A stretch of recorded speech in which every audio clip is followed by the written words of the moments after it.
Hey guys, what's up? It's Ashley. Welcome back to my channel. Today is going to be the start of a brand new reading vlog series, I guess you could say, as I am going to be, for the first time ever, rereading and annotating the Devil's Night series. I know it's problematic. There's a lot to it, but it's fun, it's escapism, and it's absolutely perfect for spooky season, as Devil's Night takes place the night before Halloween. So for obviously this first one, I'm going to be rereading Corrupt, and when I read the series the first time, I did not annotate them. So I'm super excited to go back and look for, the clues and stuff from the original Devil's Night and all the flashbacks and how they interconnect.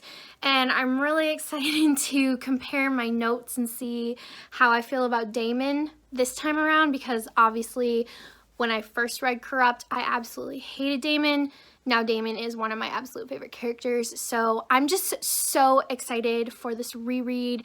It's gonna be so much fun. I'm especially excited for Will Grayson. He is my favorite horseman of all time. And so I am specifically dedicating my own tab to Will Grayson, just because I want to go back from the beginning and look at all of his trauma and everything and relive it. So if you guys are interested in this video, I am going to be talking about the plots of the book because it's a reread. So if you don't want any spoilers or anything, click away. But if you do want to watch, I guess, just keep watching.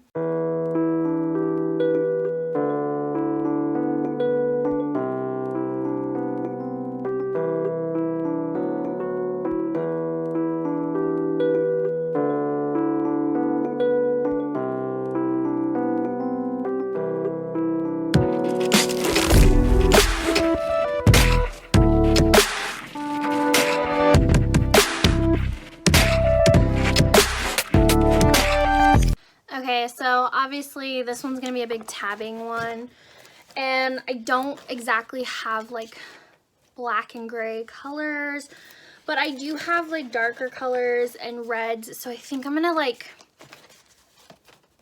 like a combination of some things going on here and see what I can come up with. So I really only pulled one off of one and added it to this, but I think this is gonna be a good one for this book because I have different shades of gray in here and then red. So I'm gonna go ahead and assign these tabs real quick and kind of figure out my tabbing system.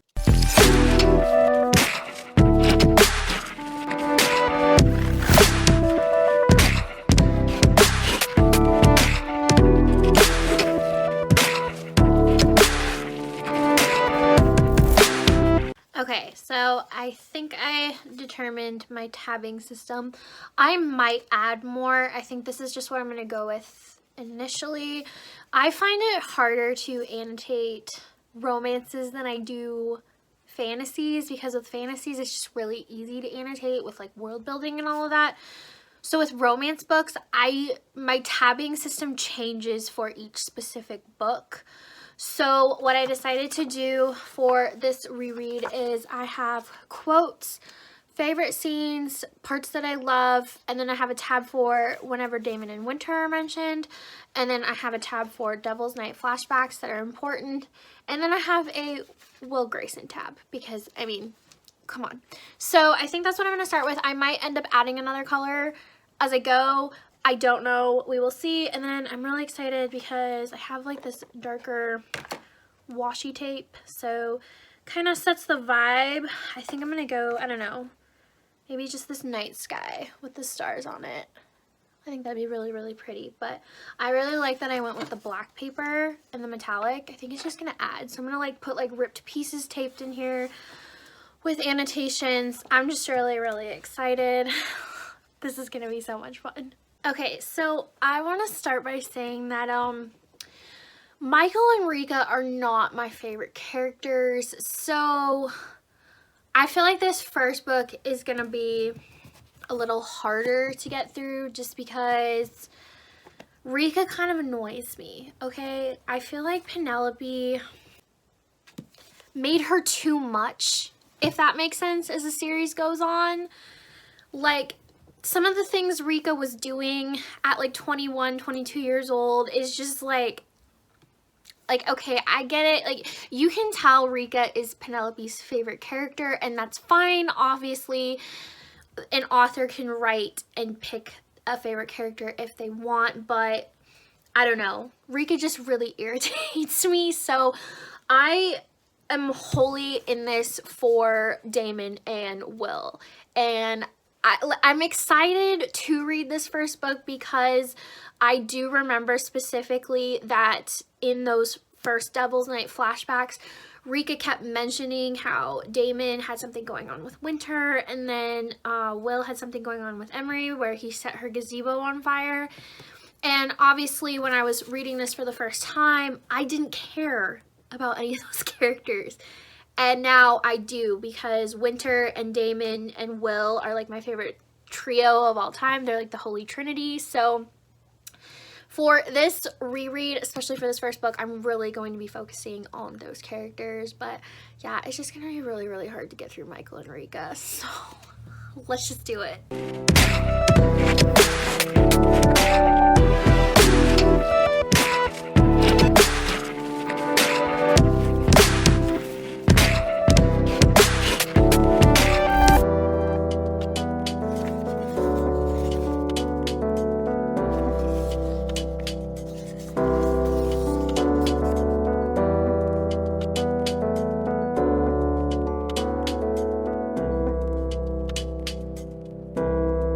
Okay, I'm pausing real quick because upon 7 pages in, I am realizing I'm going to add another tab.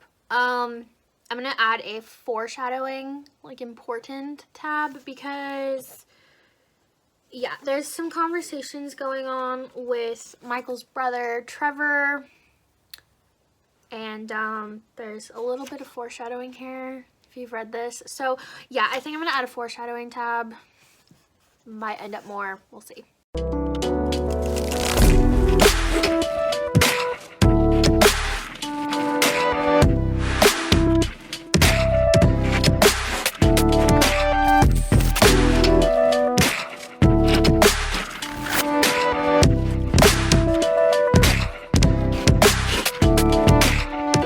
Okay, I'm really glad that I ended up adding a foreshadow important tab, because I'm still only on the first chapter and Rika is already talking about her mom's depressive state, and you know, Rika's father had died, and so you're thinking it's all related to that, but obviously if you've read the series, there's more to it than that you won't find out until book 3, I believe. But it's definitely interesting to read about her depression again and actually know what the real story is and how absolutely and utterly fucked up it was, because that would put me in such a depressive state. I don't even know. This is really interesting. I'm only on chapter 1, but I'm loving this so far. Really interesting stuff. So I have read the first 2 chapters,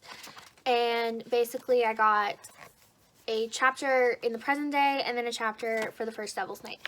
So obviously the very first chapter of the flashbacks, you have the horsemen appearing at Thunderbreak Prep. They have graduated, so they don't go to school there anymore, but they do return every Devil's Night to grab some students.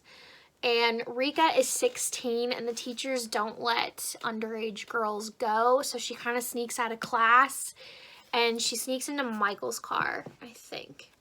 And I'm just loving this because there is a saying in here in the second chapter, and it's about Damon. And Rika is basically describing him, and she says that he is really good looking.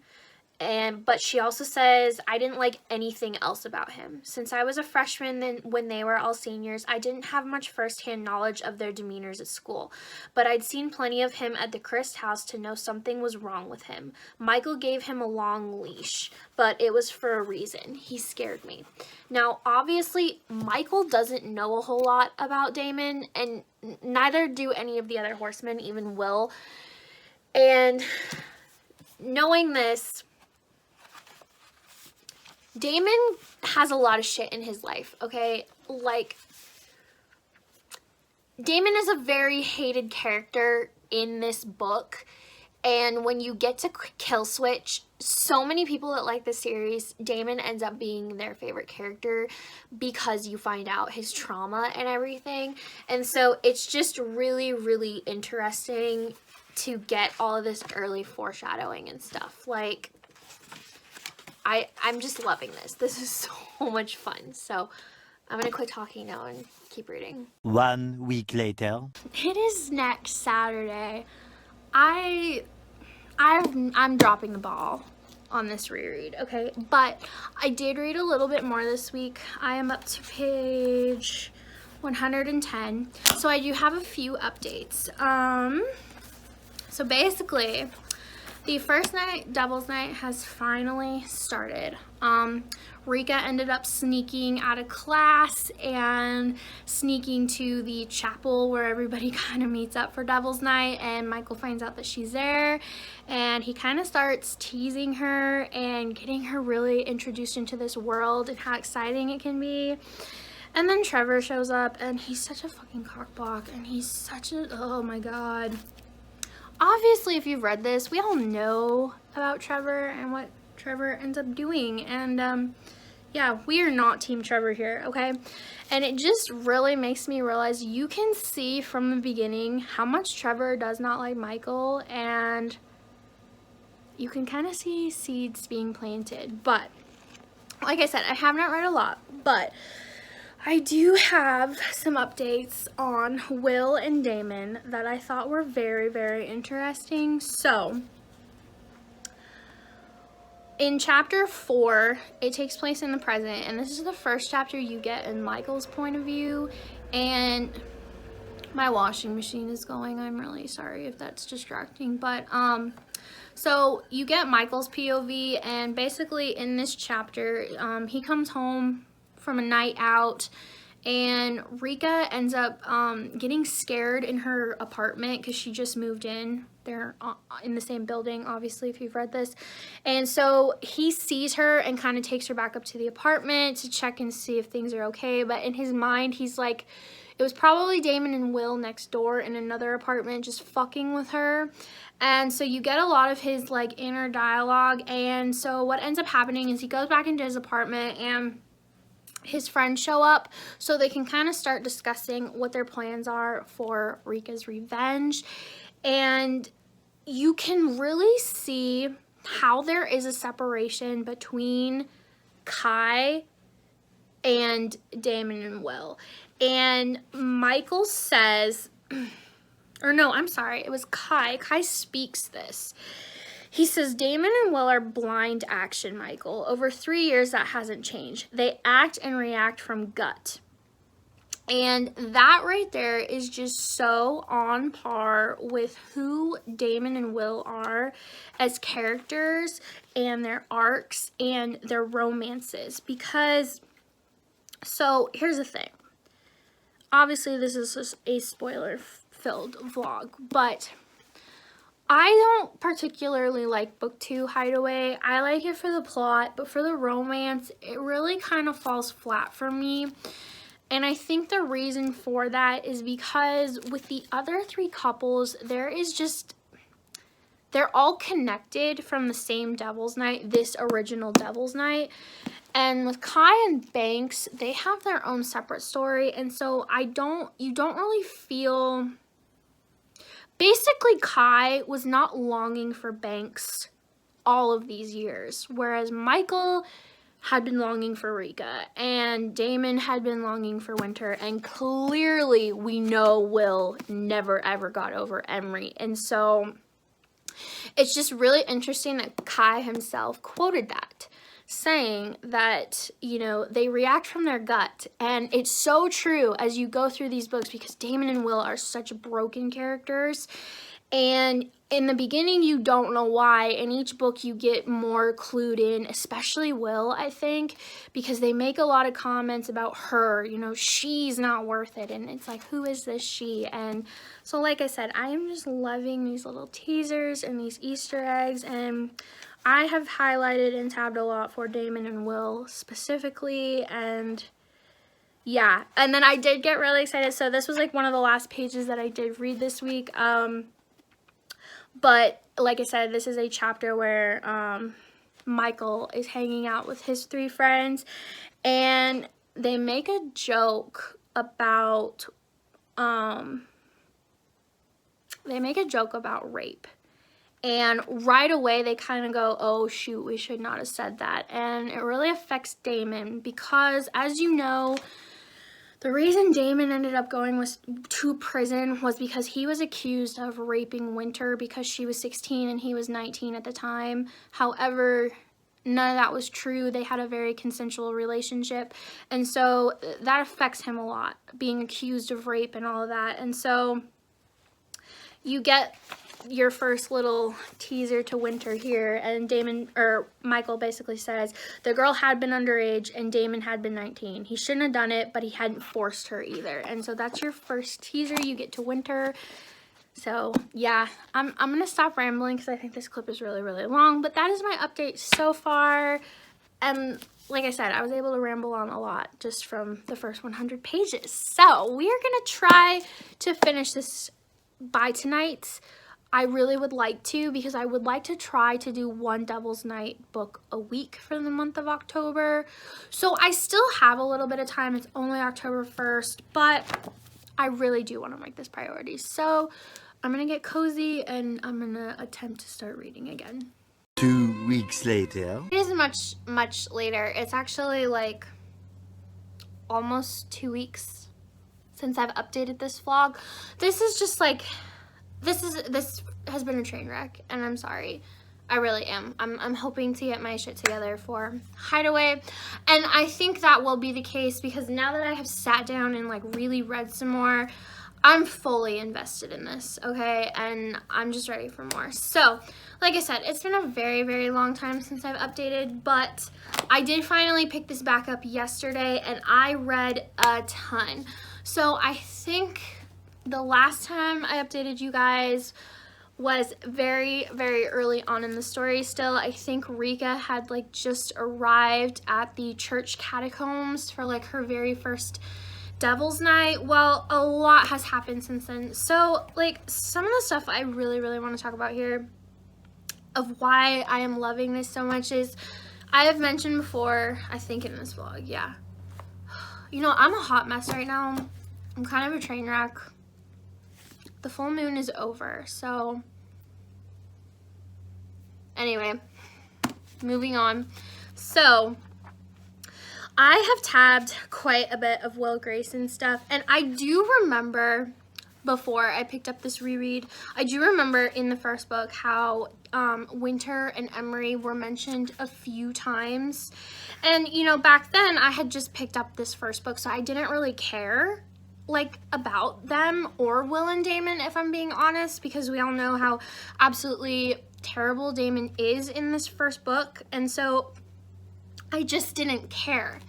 Well, I was reading last night because I picked it back up, and I got to the part where, you know, Devil's Night is fully taking off. Michael ended up taking Rika along for the ride with his friends, so she is participating. And after they do Michael's prank, which is setting a house on fire, they go on to do Damon's prank. Well, the best part about this is when you're reading this for the first time, you're discovering what Damon's prank was. And all of them think that he was doing this for a prank. But in reality, we find out in Kill Switch, this was not a prank. This was Damon full on going to see Winter because he cared about her. And so this whole thing was just really mysterious, and I loved that. So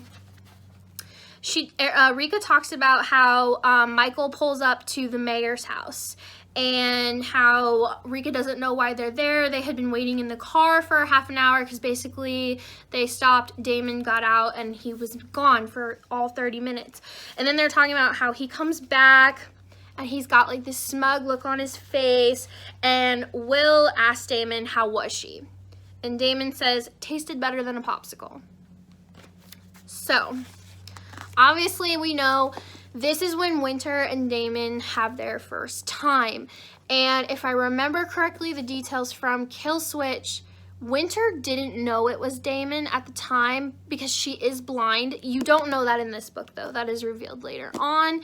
And so she thought she had been kind of connecting with this like dark and mysterious guy, when in reality for weeks it had been Damon that she was hanging out with and very intrigued with. So you have that. And what I love about this is Rika at first thinks that it's the mayor's wife, because Will makes a comment about it was the mayor's wife, trophy bitch, but oh so nice.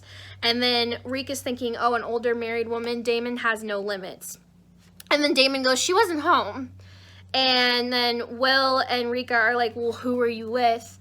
And Damon just like has the smug look on his face and he goes, I like virgins. So sweet. And so everybody is like, oh no, you didn't. You had sex with an underage girl. And so that's when they're thinking, oh, this was his prank. But like I said, in reality, we know that Winter Ashby is in fact Damon's great love. So that was just really, really fun to reread that part. And just because at the time when I was reading, I'm thinking, what is he doing? Like, this guy is really, really messed up. But his friends thought he was doing something messed up, when in reality he was spending some time with Winter because he had feelings for her.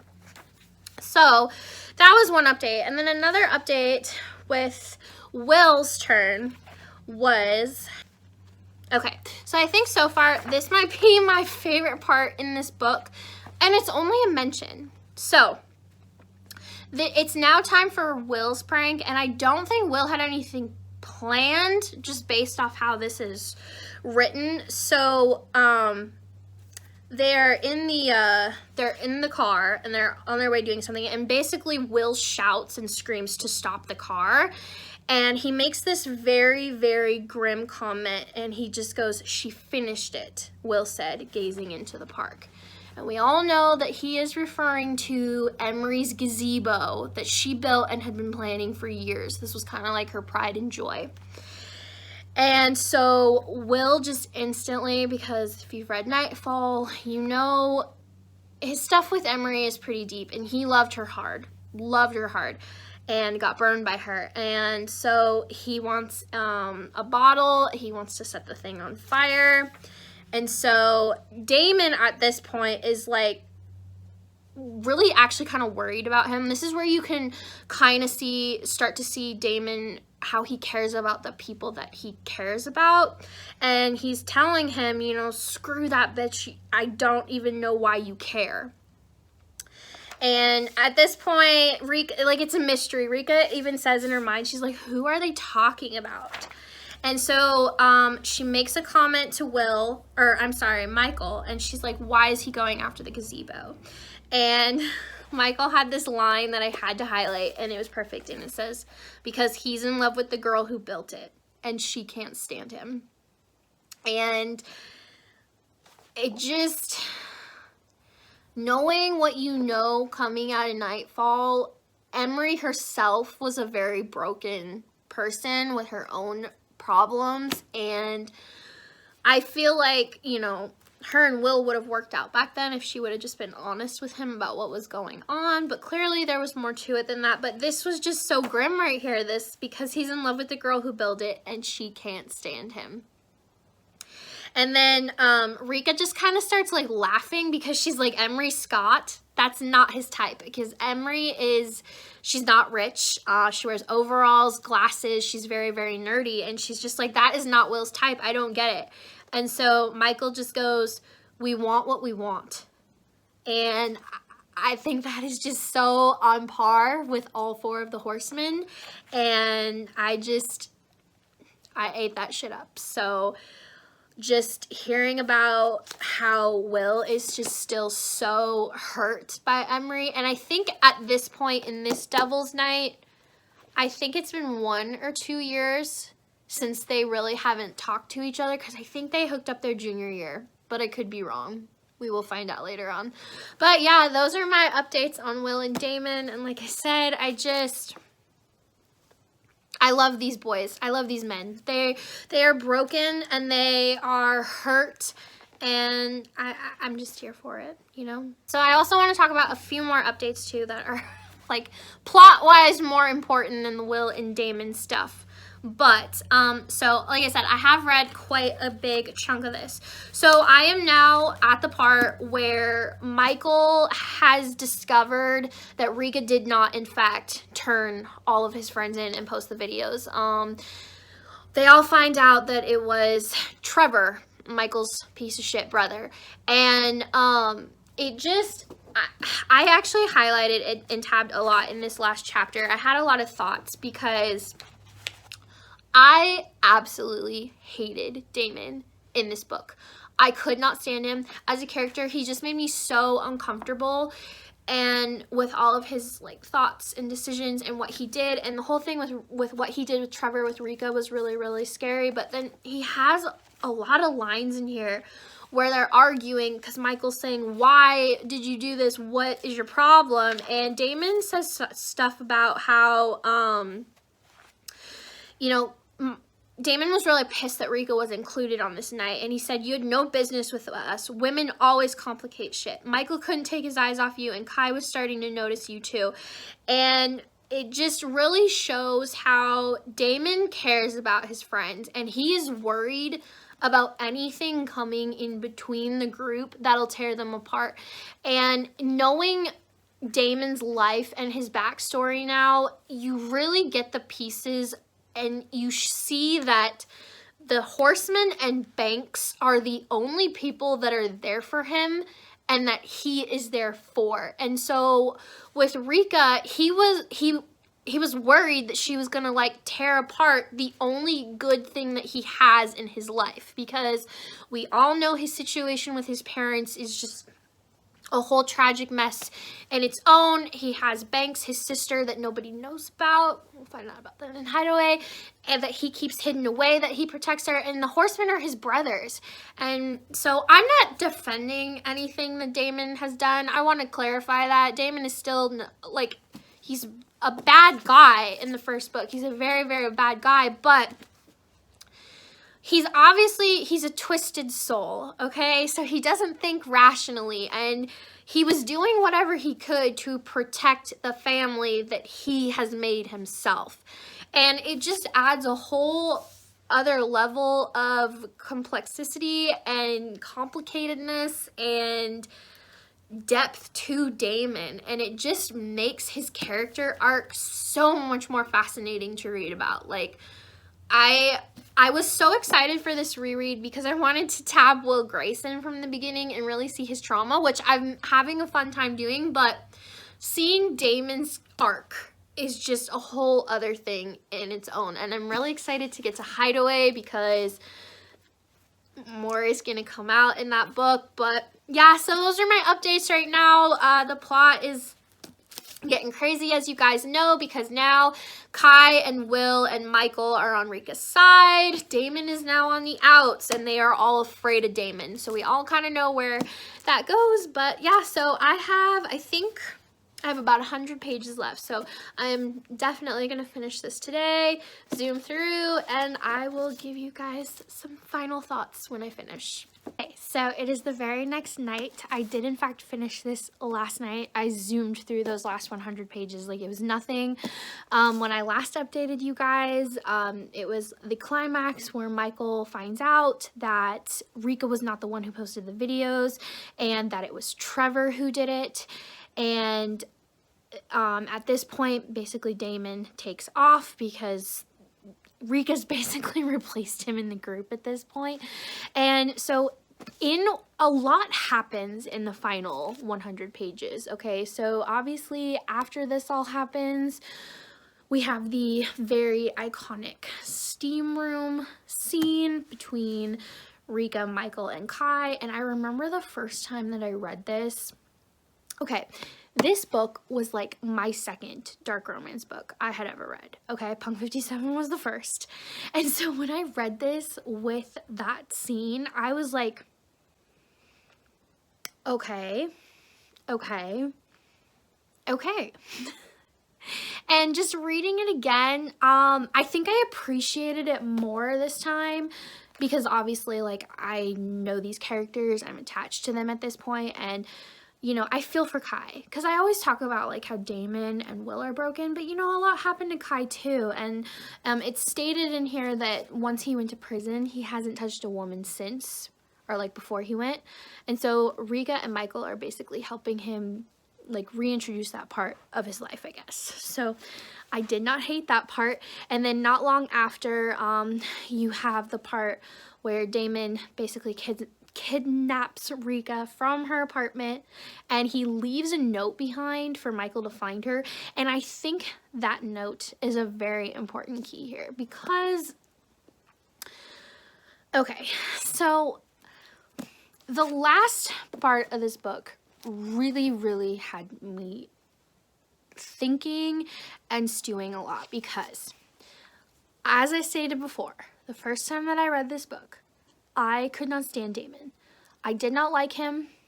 He made me uncomfortable. He was just a really bad guy. And now, that's just not the case, okay? And Damon left that note for Michael for a reason. Now, like, obviously Trevor was so gone and psychotic at this point. Trevor fully was going to kill all of them. But Damon left that note for a reason, and I didn't think about that back then, okay? And because even when they were on the boat, Python, I always say Python. I hope that's right. That's the name of the yacht that the Chris own, and that's where the end of our story basically takes place. So you have Damon and Trevor who have kidnapped Rika, and Trevor basically wants to kill them. And Damon is threatening Rika on the boat, but he's not taking it as far as Trevor. And, you know, I can't express this enough, how complicated of a character Damon is. And like I said in my last clip, check-in, whatever, is that Damon, I think his biggest fear is losing the family that he cares about. And, you know, obviously when things came out prior to this that it was not in fact Rika who did it, I think Damon found himself in a crosshair, because obviously he knew Trevor was there that night and he was part of a lie, but then when he found out it was actually Trevor that screwed him over, you know, I just think the gears turn in his head. And obviously it makes me so excited to start Hideaway now, because I'm not into Hideaway for the romance. I am into it for the plot, because in my opinion, I think Hideaway really is just a big stepping stone set up for Kill Switch. And so I am just ready to read that. But yeah, so anyway, we have our big thing on the boat. And then I kind of remembered this, but I kind of forgot it. So when all of the events on the boat happen, it's Michael and Kai and Will that come to Rika's rescue. Well, when Michael is trying to get Rika, Will and Kai end up getting overtaken by Damon and Trevor, and Will is thrown into the ocean with like cinder blocks attached to his legs. And I do remember in Hideaway the trauma that he deals with from that potential drowning, and it was just really interesting to read it again and just how scary and fucked up that was, because his best friend had a hand in this. And it further like pushes Will's pain, because Will has a lot more pain in Hideaway than he did in this one, because not only does he not have Emery anymore, but he's lost Damon. And Damon and Will have like the biggest bromance I have ever read or seen, like in a TV show, movie, ever. If you know, you know. They kind of, yeah, their friendship is very special, and we treasure it. But yeah, so that happened. And then obviously Michael kills Trevor. And what I did like about it was that he didn't hide it from his mom. They were very honest with what happened, so they didn't have to do this whole like cover-up thing at the end, which I really, really appreciated. But pretty much everything gets wrapped up, and Michael proposes to Rika and then takes her to St. Kilian's, the church catacombs, and basically reveals that he bought it to renovate as a house for them. And then that's where the story ends. And yeah, I'm so excited for Hideaway now, because I wasn't before, because like I said, I'm not really into the romance in Hideaway. It's just, I love Banks as a character, don't get me wrong, and I love Kai, I love them both. It's just, like I stated before, with the Devil's Night series, you have 3 very prominent couples that were teased in the first book and are foreshadowed about how the guys have that pain for them. And with Kai and Banks, it was like a totally different scenario. And so yeah, it's just Hideaway is just a different book for me. It, like I said, I'm more into it for the plot. It really sets up Killswitch, because when I read Hideaway, I was a lot more interested in what was going on with Damon than I was with Kai. So like I was way more into Banks's chapters because it gave insights into Damon. But I will stop rambling about Hideaway because that'll be the next vlog. But yeah, so those are my thoughts on Corrupt. I am obviously going to rate this a 5 out of 5 for my reread just because I love this series. It's problematic, but it's escapism and it makes me happy. And Penelope is brilliant, okay? With this series, the way that they wrote the characters and their arcs and their pain and their trauma without telling you what their trauma is, just bravo, Penelope, bravo. I really need you to bring out another series like this because this is just incredible. But yep, so that'll do it for my reread of Corrupt. I had such a great time. I'm ready to get into Hideaway, and hopefully I can get my crap together and actually read this book faster than 2.5 weeks. So yep, I'm gonna just end it here, and I will see you guys next time. Bye.